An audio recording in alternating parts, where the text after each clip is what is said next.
But the reason why my position has become more ethno-nationalist is, you know, as a young man, I spent a lot of time playing black music, so I never had any particular problems with the black people that I came into contact with. But as more and more sub-Saharan black Africans come to Europe, then the problem changes, and the balance of society shifts, and the black African identity starts to dominate blackness. I know there are plenty of individual exceptions to this, but we're talking about averages, about generalizations rather than individuals. Now it's pretty clear that these people aren't coming to be useful members of society, are they?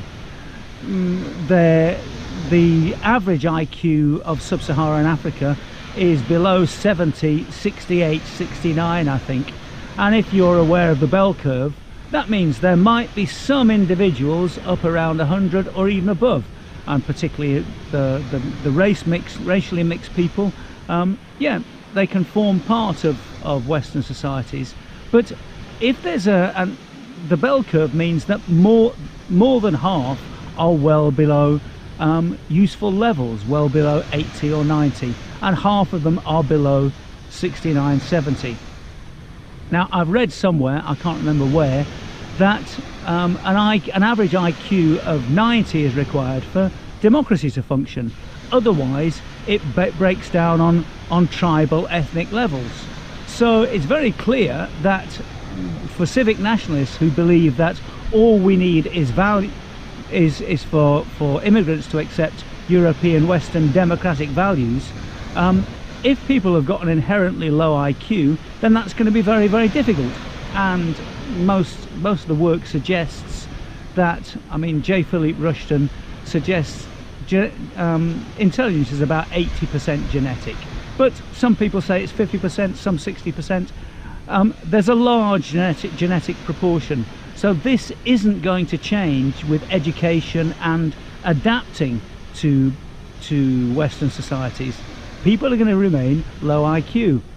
And in his book Race, Evolution and Behaviour, J. Philip Rushton identifies, it's a while since I've read it, but I think there's more than 50 genetic differences between the different races.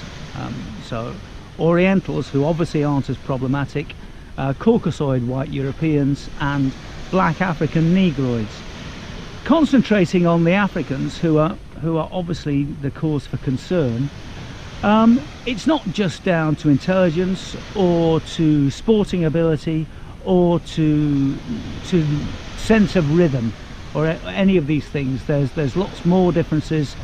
Child development, sexual promiscuity, leading to the ability to keep families together, and a lot of this is down to testosterone, and they have a considerably higher testosterone level than white Europeans, and even higher than Oriental Chinese.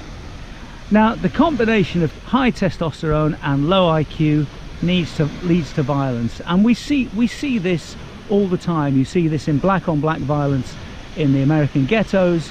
You see this in the tribal violence, things like the Rwandan genocide, the axe-like necklacing in South Africa in the lead up to apartheid.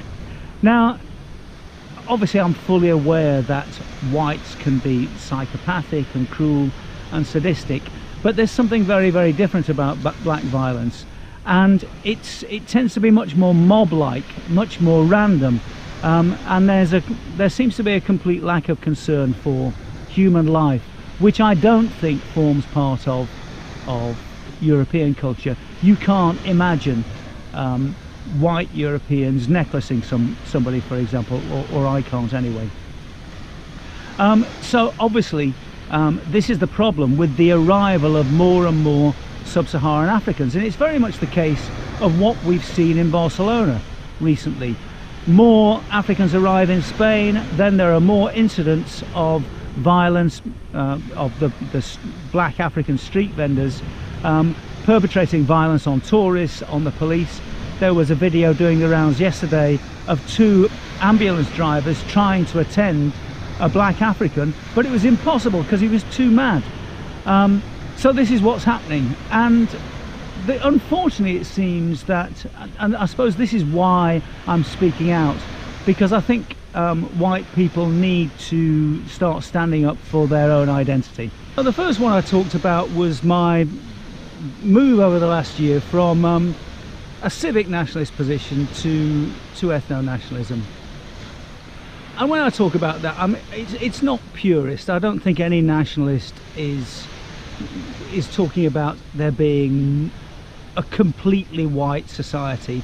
I don't think that's practical. I don't think it's going to come about, and it's going to take a long time anyway. And what we want to do is we want to maintain our culture, really, and our ethnic identity as peacefully as possible. So it's going to require a transition period. And I suppose the analogy for this really is Greg Johnson talks about, regarding homosexual issues within nationalism, he talks about we've got to be straight but not narrow. And I suppose, I don't know whether this works, but I suppose I would say we've got to be white but not completely spotless, if you know what I mean. So whiteness, white European identity, white ethnic identity has to be dominant, but not exclusive. I suppose I'm becoming increasingly purist about wanting things to be white. I mean, I don't think we can have any Islam in the West. That means zero Islam. You know, perhaps 2 people in a living room in Bradford, but that's about it. We want the real diversity of Europe to be preserved. We don't want it to turn into kind of a mass of non-description, muddy brown brick lanes and Bradfords, really. If Africa, Australasia and the Americas, until the arrival of Europeans, had never existed, then world culture would be none the poorer, really. And I am, and to come from the culture that I come from, and I just want to defend it. I don't want to attack anybody else. But I think the time has really come when we need to stand up and fight for the right to be white. We need to be proud, we need to be unashamed, and we need to put ourselves first.